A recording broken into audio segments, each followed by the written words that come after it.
Bonjour les incarnés, je suis le devin chinois blanc, bienvenue dans l'unité énergétique de l'humanité. Aujourd'hui nous allons parler de l'énergie numéro 4, la folie juvénile, de Wolfgang Amadeus Mozart et de Michael Jackson, n'est-ce pas? Alors, à plus d'un titre, l'énergie 4 de la folie juvénile est un hexagramme très particulier parmi les 63 autres. Alors, je vais énumérer ces particularités que nous allons paragrapher à chaque fois. Commençons par ces deux éléments pour bien comprendre de quelle énergie il s'agit. L'élément eau est en bas et la montagne est en haut. Ces deux éléments réunis produisent l'image, dans la nature, l'image naturelle, d'une jeune source s'écoulant au pied de la montagne. Ok, il faut voir l'image d'une jeune source s'écoulant au pied de la montagne. C'est cet état de jeune source qui, humanisé, devient la folie juvénile, l'enfance d'un petit garçon, frêle, jeune fou, ou d'une petite fille, frêle, jeune folle. Voilà. Dans cette énergie 4 de la folie juvénile, l'enfant entre dans son destin dès l'enfance, la personne dès l'enfance. Alors, comme Mozart avec sa première sonate composée à 5 ou 6 ans, suivant les dires, les sources, les trucs, etc. J'ai lu la correspondance de Mozart. Michael Jackson rejoint sur scène ses grands frères des Jackson 5 vers ses 6 ans. Ok. Et là, ils entrent dans ce qu'on appelle son destin. Alors, j'y arrive. C'est quoi le destin? C'est pas là que je développe tout, mais c'est juste pour vous donner comment ça commence. Parmi les 10 études de chacun des 64 hexagrammes, il y a l'étude la plus divinatoire qui s'appelle le texte des traits.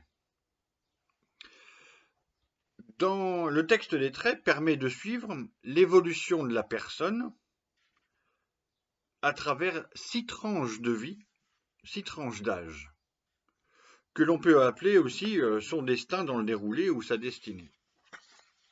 Ok. Dans environ 95% des personnes, des cas, on entre dans son destin à l'adolescence, avec un événement marquant. J'ai eu le mien, et pour moi, ça s'est passé aussi à l'adolescence. Alors, là, on est dans les 5% d'exception.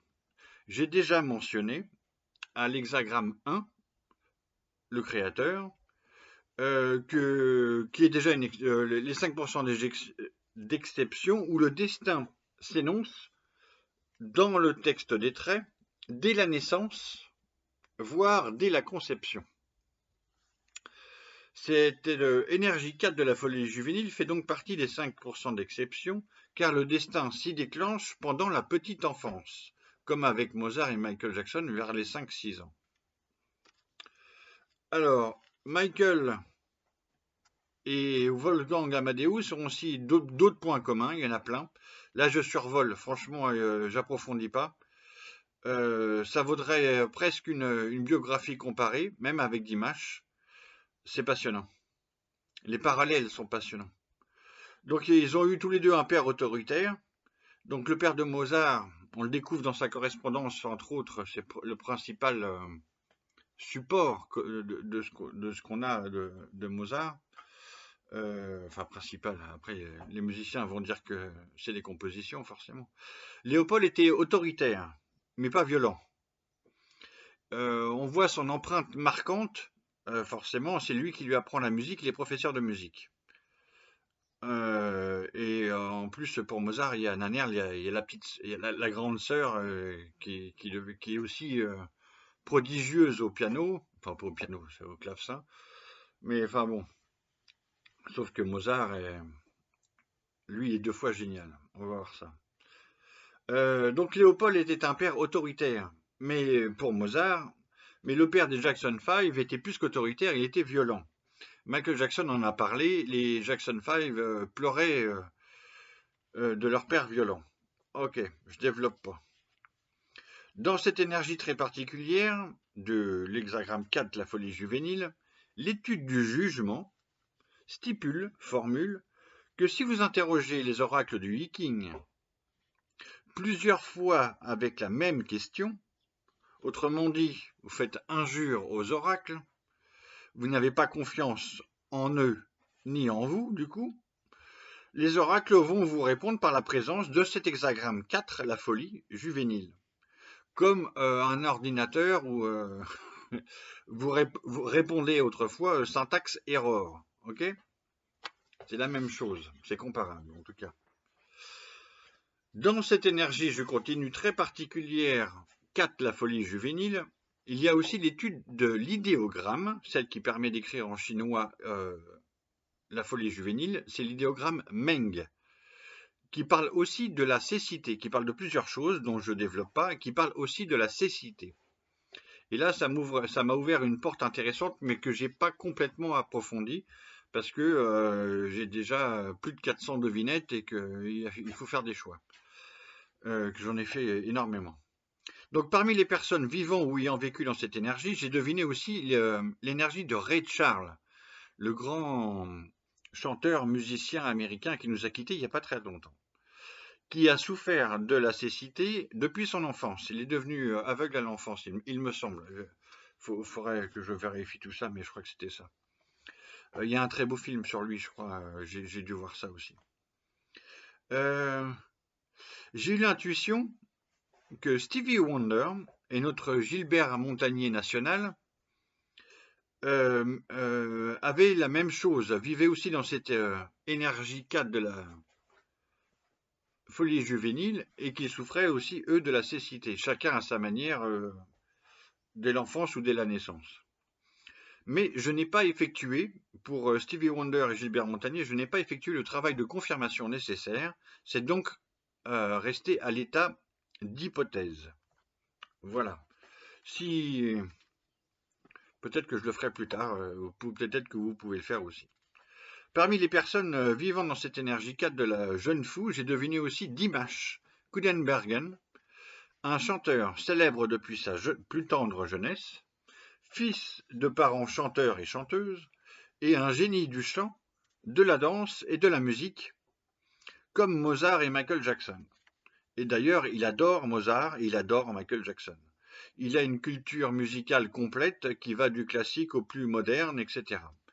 Et pour ne pas... il existe sur les réseaux sociaux son interprétation phonétique d'une chanson de Balavoine où on voit ses talents de chanteur, on entend, on écoute, on déguste, on savoure ses talents de chanteur incroyables. Et puis il a toute la gamme du masculin au féminin. Enfin, pour cette énergie 4 jeune folle, j'ai deviné Serena Williams, donc la championne des championnes de tennis, ainsi que d'autres championnes de tennis, Marion Bartoli, Naomi Osaka et Coco Gauff, qui n'en est qu'à ses débuts. Il y a 2 qui ont terminé et 2 qui commencent. Dont la particularité commune, donc, c'est de jouer au tennis, d'être championne de tennis, et d'avoir appris le tennis avec une relation très particulière avec un père entraîneur, plus ou moins sévère, plus ou moins autoritaire. Voilà. Donc, pour conclure, je voudrais vous lire, j'ai écrit des quatrains divinatoires pour toutes les personnes que je viens de citer dont j'ai deviné l'énergie, mais je vous lis seulement ceux de Mozart et de Michael Jackson. Énergie 4 jeunes fous, Mozart, de ouvrez les guillemets. 4 jeunes fous, source montagne Mozart. Père austère, Amadeus, 2 fois génie, mémoire visuelle, oreille absolue, l'art sacré inventé en musique joie-folie.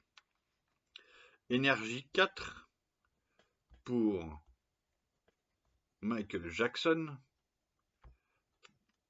4 jeunes fous, Michael Jackson, chanteur. Source d'eau sort de la montagne transformée.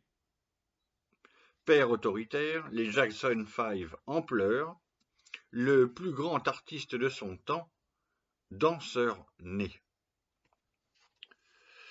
Je peux donc conclure en complétant que Mozart et Dimash adorent danser aussi, comme Michael Jackson. Voilà, merci les incarnés et à demain.